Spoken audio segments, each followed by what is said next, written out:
पुत्रवधू ही निकली हत्यारिन। होमगार्ड प्रेमी संग मिलकर की थी सास की हत्या। किसी को शक ना हो, अपनी प्रेमिका से राखी बंधवाता था प्रेमी होमगार्ड। अवैध संबंधों में रोड़ा बन रही थी सास।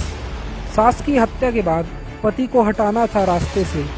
पहले भी प्रेमी संग फरार हो गई थी ये हत्यारिन बहू। पूर्व प्रेमी पर करवाया था रेप का मामला दर्ज। 2 बच्चों की मां थी हत्यारिन बहू। प्रेमी भी था शादीशुदा और 2 बच्चों का पिता। 9 अगस्त की सुबह घर में ही मृत मिली थी बुजुर्ग सास। परिजन सोच रहे थे चोरों ने दिया है वारदात को अंजाम। पड़ोसियों ने ही खोल दिया हत्यारिन बहू का राज। सख्ती से हुई पूछताछ तो पूरी कहानी बयां कर दी। अब दोनों प्रेमी जेल पहुंचे।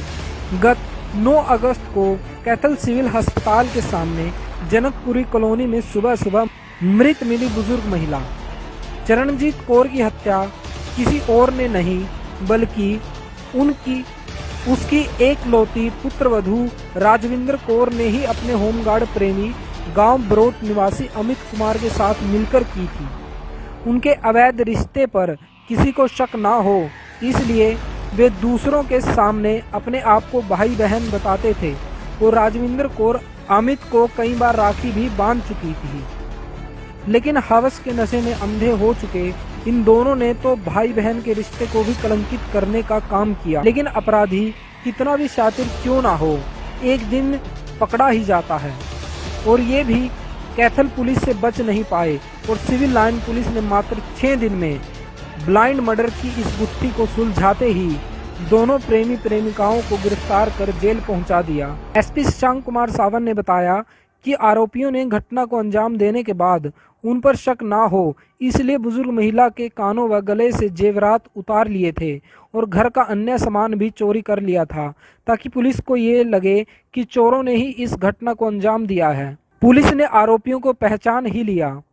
मामले की जांच करते हुए civil line SHO Amit Kumar व उसकी टीम ने जब मृतक महिला की पुत्रवधू से सख्ती से पूछताछ की तो उनके सामने सारी कहानी बयां कर दी।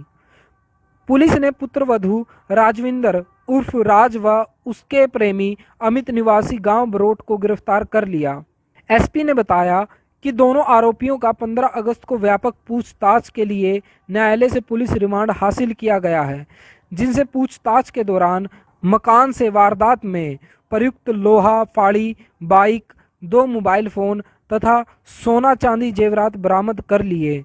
16 अगस्त को दोनों आरोपी न्यायालय के आदेश अनुसार न्यायिक हिरासत में भेज दिए। बता दें कि कैथल जनकपुरी कॉलोनी निवासी मृतका के बेटे की शिकायत अनुसार 8 अगस्त की रात खाना खाकर सो गया था। उसकी माता मेन गेट पर अंदर की चारपाई पर और शेष परिवार ऊपर बने मकान में सोया था। सुबह करीब 6 बजे उठकर देखा तो उसकी माता चारपाई पर मृत पड़ी थी, जिसके गले से सोने की चेन व कानों के टॉप्स तथा कमरे के संदूक का ताला भी टूटा हुआ था।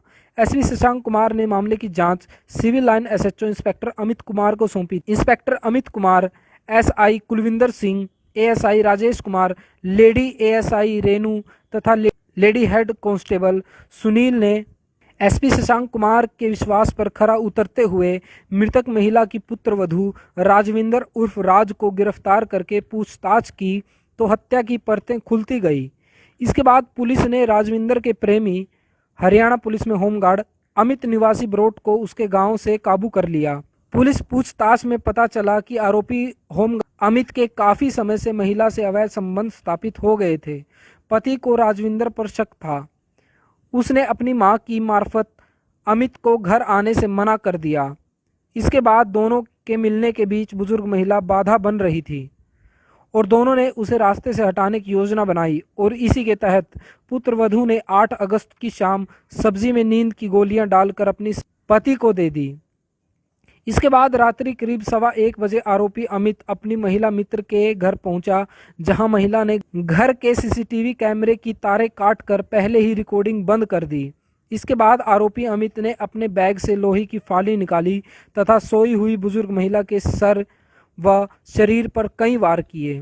इस दौरान राजविंदर ने अपनी सास की टांगें दबोच ली और दोनों ने मिलकर बुजुर्ग सास की हत्या कर दी। दोनों आरोपियों को पुलिस ने 15 अगस्त को न्यायालय से पुलिस रिमांड हासिल किया, जिसके दौरान महिला की निशानदेही पर उसके मकान स्टोर में ट्रक के अंदर छिपाए लोहे की फाड़ी, एक वायर कटर, मोबाइल फ़ोन बरामद कर लिया। आरोपी गांव बरोट निवासी अमित उर्फ जोगी के मकान से प्लेटिना बाइक, एक सोने की चेन, 2 लेडीज सोना अंगूठी, 3 जोड़ी कानों की बाली सोना तथा एक अंगूठी चांदी जो उसने बुजुर्ग महिला से लूटी थी बरामद कर ली। रविवार को पुलिस ने पुनः न्यायालय में पेश किया और वहां से उन्हें न्यायिक हिरासत में भेज दिया। सारा लेना देना आ जाएगा और फिर जो लड़का है वो इससे अपने पैसे वैसे की वो कंडीशन थोड़ी ठीक हो जाएगी। तो बताया जा रहा है सास के बाद उसके पति की भी हत्या करने की। उसमें 2 आरोपी पकड़े गए हैं। एक तो घर के अंदर ही जो लेडीज एक्सपायर हुई है उनकी ही पुत्रवधू है, उसका नाम राजविंदर कौर है, एक तो वो है। और एक दूसरा आरोपी हमारा होमगार्ड का जवान है, वो बरोट गांव से है। क्या नाम है उसका? अमित कुमार नाम उसका। मतलब कारण हत्या का? हत्या करने का कारण इनका एक तो इनके उस टाइम से आपस में इलिसिट रिलेशन हो गए थे और जैसे ये अमित थोड़ा गरीब परिवार से है, इसका बैकग्राउंड इतनी अच्छी नहीं है कि फैमिली इकोनॉमिकली, तो उस चक्कर में कि भाई इनके लेडीज़ के लिए तो ये है कि आप इसके बीच का रोक टोक ख़त्म हो जाएगी, ये फ्री हैंड होके मिल जाएंगे और इसके हाथ में इस खाने के अंदर नींद की दवाई मिला के और वो दी गई है ताकि भाई उठे ना वो, जब हम अपना वो काम जो भी इन्होंने अंजाम देना है वारदात को वो आसानी से कर सकें। जैसे पूछताछ में पता चला तो कैसे हत्या की गई? ये जैसे ही भाई रात को ये अपने गांव से आए हैं, इनके फ़ोन पे बातचीत हुई है पहले कि इस टाइम आना है और मैं अंदर से डीवीआर के लिए कैमरे को डिस्कनेक्ट करके फिर गेट खोल दूंगी और लड़ू वो अंदर आ जाएगा। अंदर आने के बाद फिर इन्होंने प्लानिंग करके पहले इन्होंने उसको काटे हैं वायर को सीसीटीवी के कैमरे की, उसके बाद फिर जो इनका वेपन था उससे उसके सिर में चोट मारी है। फिर ये दिखाने के लिए कि घर में चोरी हो गई और इसकी लेडीज़ की ज्वेलरी निकाली है गले में से, कान से, और घर का सामान भी डिस्टर्ब किया है। बेड का सामान निकाल के बेड के ऊपर डाल दिया और फिर बक्से से भी चोरी की। रिमांड भी लिए गए? हाँ, रिमांड भी लिए थे और आज इनको दोबारा पेश करके जुडिशल भेज दिया, जेल भेज दिया है। तो जो जेवरात वगैरह चोरी या हत्या में जो प्रयोग किया गया है हथियार, वो कुछ बरामद हुए? हाँ, जो भी ज्वेलरी थी सारी कंप्लीट ज्वेलरी रिकवर हो चुकी है और जिस वेपन से इन्होंने चोट मारी थी वो वेपन भी चोरी कर लिया और जो वेपन जिससे चोट मारी थी उसको रिकवर कर लिया है और उसके जो आपस में जिससे बात करते थे फ़ोन, वो फ़ोन भी रिकवर हो गए।